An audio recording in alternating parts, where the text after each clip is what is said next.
shifting gears a little bit, you may recall this story about this Rotterdam Bridge. This was the story of Jeff Bezos's mega yacht. Mega's probably an understatement. It is like a $500 million yacht, 430 million euros. It was built in the Netherlands and was too big to travel out of there, which is a problem when you're trying to receive your ship elsewhere. They have this legendary bridge there, De Hef, and at first they're like, no big deal, we'll just dismantle it. We'll get your $500 million yacht out of here that you bought, that you purchased from us. We'll get it out of here, don't worry about it. It's 127 meters long, by the way.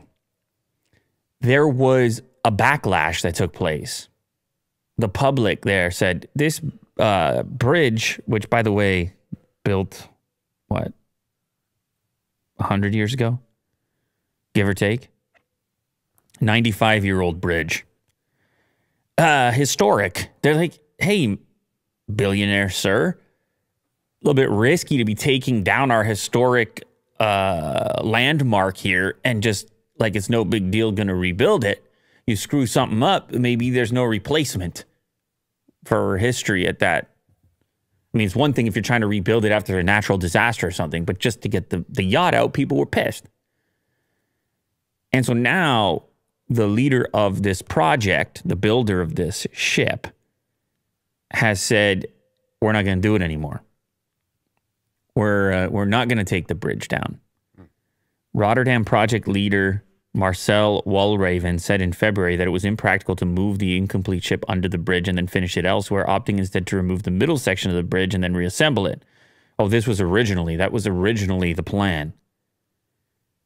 From an economic perspective and maintaining employment, the municipality considers this a very important project. So he's saying, hey, what about all the people who are employed building this thing?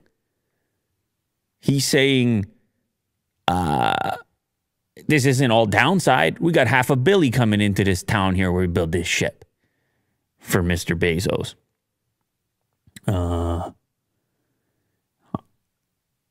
I understand the industry is good for the local economy, but I don't see this as a problem. Many super yachts were built and will be built that all fit under the bridge. It's fine that there is also money to be made with the dismantling, but in my opinion, it's not only money that counts.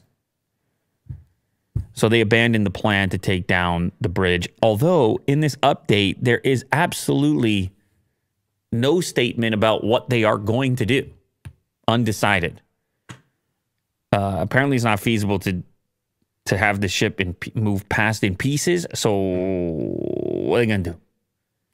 Airlift? What are they going to do? Well, I don't know. What? Get a bunch of those $10 million drones. Yeah. Amazon delivery drones. They all crash. Yeah, you go up over a bridge. I don't know.